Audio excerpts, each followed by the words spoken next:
What up gang Malaysia, Indonesia, Singapura, Brunei. Assalamualaikum, it's your boy Kimis Koverto and welcome back to my channel yang semestinya hanya akan berborak berkenaan dengan One Piece. Alright guys, dalam video kita pada kali ini aku akan kongsikan dengan korang semua berkaitan analisis chapter yang ke-1055 yang bertajuk New Age. Chapter pada kali ini dapat dicerakinkan kepada 3 bahagian utama, iaitu bahagian yang pertama adalah part Red Scabbard, Yamato dan Momo versus Ryukugyu. Bahagian yang kedua pula adalah tentang perbincangan antara Sukiyaki, Law dan Robin berkaitan Road, Poneglyph dan Ancient Weapon Pluton. Dan bahagian yang ketiga dan terakhir pula menunjukkan kepada kita bagaimana kekuatan dan kemampuan Haoshoku Haki milik The Remaining Yonko Akagame no Shanks. So dalam video kali ini aku akan share dengan korang semua tentang analisis bahagian pertama dahulu yang mengandungi banyak maklumat yang sangat menarik untuk kita huraikan dan berdiskusi bersama. Jadi tanpa berlengah masa lagi, jom let's proceed with the content.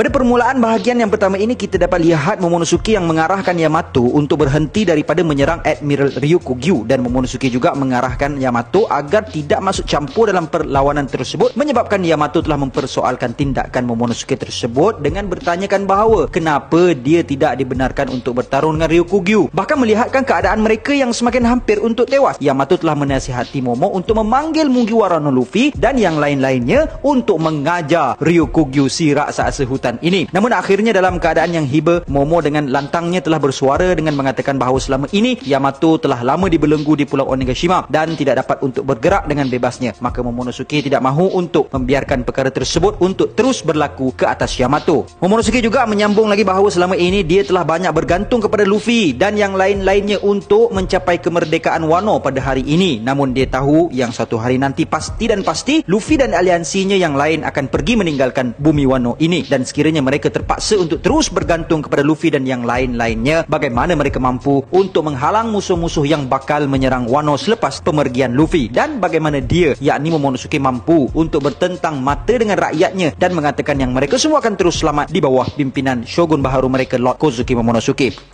Mantaplah Momo kali ni geng. Dah tak sepenakut macam dulu lagi dah si Momo ni. Sebab sebelum ni mula-mulanya kita boleh tengok yang dia selalu duduk belakang dan biarkan samurai setia dia je yang berunding. Lepas tu kita boleh tengok kepenakutan dia masa dia bawa Luffy terbang, which is fear of height. Tapi sekarang even tengah bertarung dengan bukan musuh dia pun, kalau kita boleh kira kan, dan musuh tu pula berada pada tahap kedua tertinggi dalam Marine, still dia nak settlekan sendiri dan tak nak bergantung harap pada orang lain lagi dah. So daripada scene ini apa yang kita dapat tengok adalah Momo ni dah tak nak dah berharap kepada orang luar untuk menjaga keamanan penduduk Wano, dan dialah yang akan bertanggungjawab sepenuhnya untuk menjaga keamanan dan keselamatan penduduk bumi Wano. Momonosuke tidak mahu mengulangi kesilapan yang sama yang telah dilakukan oleh atuknya Kozuki Sukiyaki dan mendiang ayahnya Kozuki Oden, yang mana kita dapat tengok kegagalan yang telah diakui sendiri oleh Kozuki Sukiyaki dalam manga pada chapter yang ke-1053 muka surat 6, yang mana Sukiyaki telah mengatakan bahawa dia malu untuk berhadapan dengan Momo dan penduduk bumi Wano kerana dialah yang telah membenarkan Orochi untuk berkuasa di Wano, dan dia sendiri telah dipenjarakan. Bahkan pada saat dia berjaya untuk meloloskan diri dari pertahanan, Kozuki Oden telah pun mati dan landscape Wano telah pun berubah. Dapat kita katakan bahawa kegagalan Sukiyaki ini sebenarnya berpunca daripada kelemahannya yang tidak mempunyai pengikut setia bersama-sama dengannya yang boleh untuk menasihati dia seperti mana Red Scabbard yang selalu menasihati Kozuki Oden. Kemudiannya kita pula dapat melihat kegagalan pemerintahan Oden pula adalah disebabkan oleh Oden terlalu naif dan berharap kepada orang luar dengan mempercayai janji-janji manis yang telah ditabur oleh Kaido dan Orochi, dan akhirnya telah dikhianati oleh kepercayaannya sendiri apabila segala janji tersebut ternyata hanyalah satu penipuan semata-mata. Sedangkan kita dapat tengok dalam manga pada chapter yang ke-970 muka surat 3, yang mana Kaido sendiri telah mengatakan kepada Oden yang sekiranya Oden tidak terlalu naif untuk mempercayai janji Kaido dan terus bertindak pada 5 tahun yang lalu dengan bergabung tenaga bersama Hyogoro, pasti Kaido dan Beast Pirate akan mengalami satu masalah yang besar, kerana pada saat itu Beast Pirate masih lagi mempunyai nilai pengikut yang sedikit dan mereka perlu berhadapan dengan kesemua samurai dan Yakuza yang bergabung untuk menewaskan mereka. Akan tetapi Oden memilih untuk menari seperti seorang yang gila selama 5 tahun lamanya untuk menjaga keamanan penduduk Wano. Dan Kaido juga menegaskan bahawa Newgate dan Roger juga sama seperti Oden, masing-masing merupakan lanun yang hebat namun mempunyai kenaifan mereka yang tersendiri. Sebab itu itulah Momo sudah tidak mahu lagi untuk bergantung kepada orang luar dan ingin menjaga Wano dengan kemampuan dan kekuatannya sendiri. Walau bagaimanapun, tidak dinafikan bahawa Momonosuke sekarang juga mempunyai kelemahan yang agak besar untuk memimpin dengan baik. Ialah sebabnya, walaupun badan Momo telah bertukar menjadi fizikal seorang dewasa dengan berkat kemampuan buah iblis Juku-Juku no Mi milik Shinobu, namun pada hakikatnya dia masih lagi mempunyai pemikiran dan kemampuan seorang kanak-kanak. Akan tetapi kita kena ingat yang dalam chapter yang ke-1051 yang bertajuk The Shogun of Wano Kuni, Kozuki Momonosuke, muka surat yang terakhir, narrator telah memberitahu kepada kita bahawa a man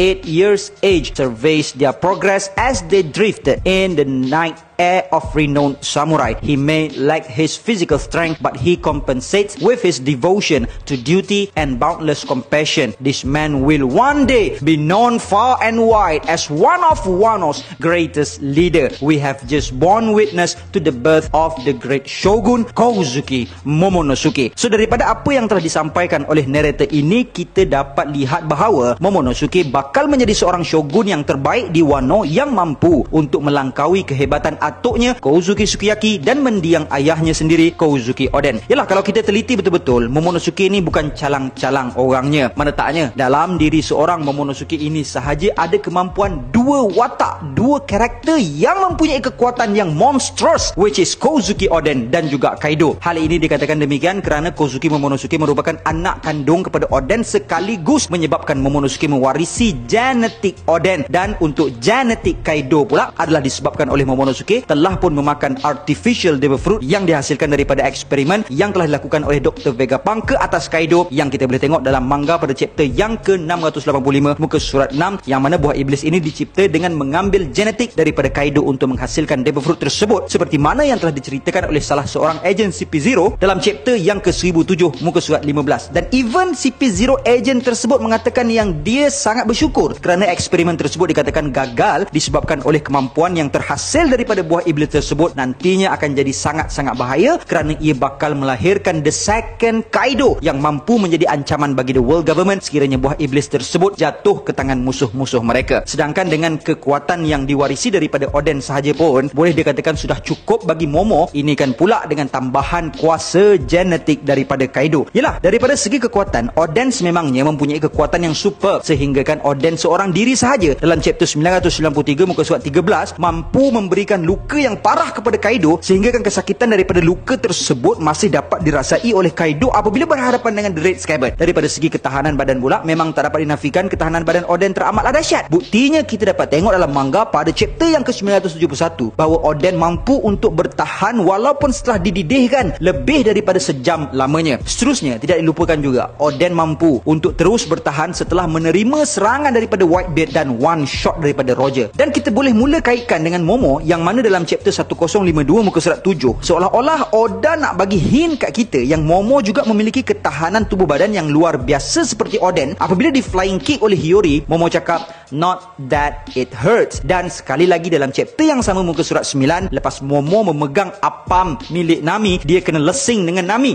pun Momo cakap yang sama, not that this hurt. So aku yakin dua panel ini adalah bukti menunjukkan Oda nak bagi hint bahawa sekarang Momo sudah pun mewarisi ketahanan badan milik bapa dia. Yelah, mana tumpahnya kuah kalau tak ke nasi tomato. Dan tidak dilupakan juga pedang Ame no Habakiri yang dahulunya digunakan oleh Oden untuk melukai badan naga Kaido kini berada dalam tangan Momonosuke. Pedang ini mempunyai kemampuan yang setanding dengan Enma, yang mana kita dah dapat tengok macam mana hebatnya Enma apabila digunakan oleh Roronoa Zoro ataupun Shimotsuki Zoro.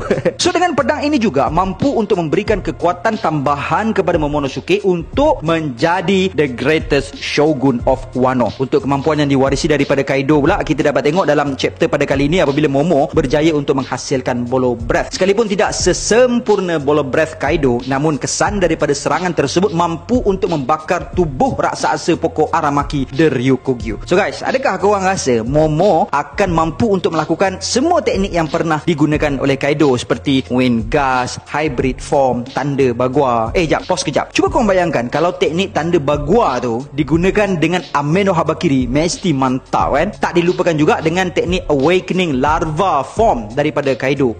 Merinding bak bulu romaku guys. Ataupun korang lebih prefer untuk Momo menghasilkan gerakan dia yang tersendiri?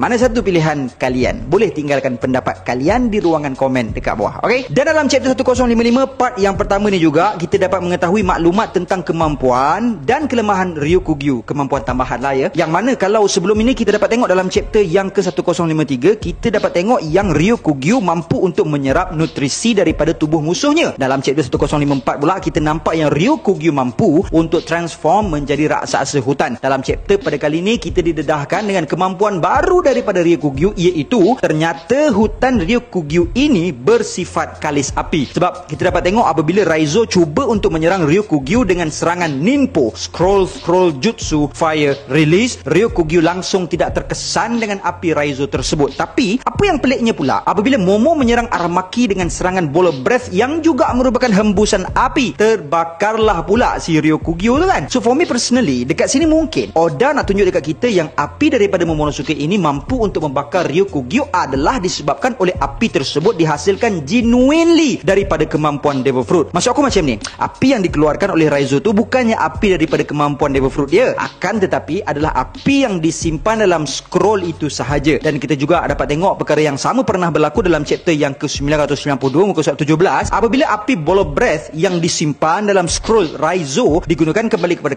Kaido dilihat tidak mengalami kecederaan yang teruk. Jadi berkemungkinan sebab tu juga kenapa Ryukugyu berjaya untuk menahan api Raizo. So di sini bolehlah kita nak cakap in terms of combat, Raizo sangat sesuai untuk dijadikan hero support dan bukanlah hero carry yang ada high damage. Tapi kan geng, kalau Ryukugyu terkesan dengan bola breath si Momo ni, agak-agak korang Ryukugyu akan terkesan tak dengan api merah-merah Nomi milik Sabo? Sebab api merah-merah Nomi tu pun sememangnya api yang purely dihasilkan dengan kemampuan Devil Fruit itu sendiri. Bagaimana menurut kalian? Kemudiannya kita juga didedahkan dengan kemampuan baru Ryukugyu, iaitu untuk regenerate sekalipun setelah mengalami kemusnahan yang teruk pada dirinya. Dalam chapter pada kali ini kita dapat tengok yang dia mampu untuk bangkit semula daripada satu tunas yang kecil sahaja dan kemudiannya terus bertumbuh menjadi seorang Ryukugyu semula. Dan akhir sekali melalui pertempuran ini juga Oda menunjukkan kepada kita sejauh mana perbezaan tahap kekuatan Red Scabbard, Yamato, Momonosuke dan Ryukugyu, yang mana dapat kita simpulkan bahawa Red Scabbard mempunyai kekuatan yang paling lemah jika nak dibandingkan dengan Yamato, Momo dan Ryukugyu, dan kemudiannya diikuti dengan kekuatan daripada Yamato, dan akhir sekali yang paling kuat adalah Admiral Aramaki dari Ryukugyu. Namun apa yang paling menarik adalah ternyata sekiranya Momo berlatih untuk menggunakan kemampuan buah iblisnya dengan optimum dan meningkatkan kekuatan fizikalnya seperti Kozuki Oden, pada tahap itu Momo mempunyai potensi untuk surpass even the Admiral of the Marine sendiri dan mampu untuk menghalang musuh-musuh yang cuba untuk menjadikan Wano sebagai sasaran mereka. So kita bagilah sedikit masa lagi untuk Momo berlatih kekuatan tubuh badan dia dan Devil Fruit Kaido tu. Okay, lepas ni memang imbal lah Momo ni. Tak sabar pula nak tengok final war One Piece nanti dengan penyertaan Momo. Mesti gempok. Dia seolah-olah Kaido dan Oden hadir untuk menyertai aliansi Mugiwara.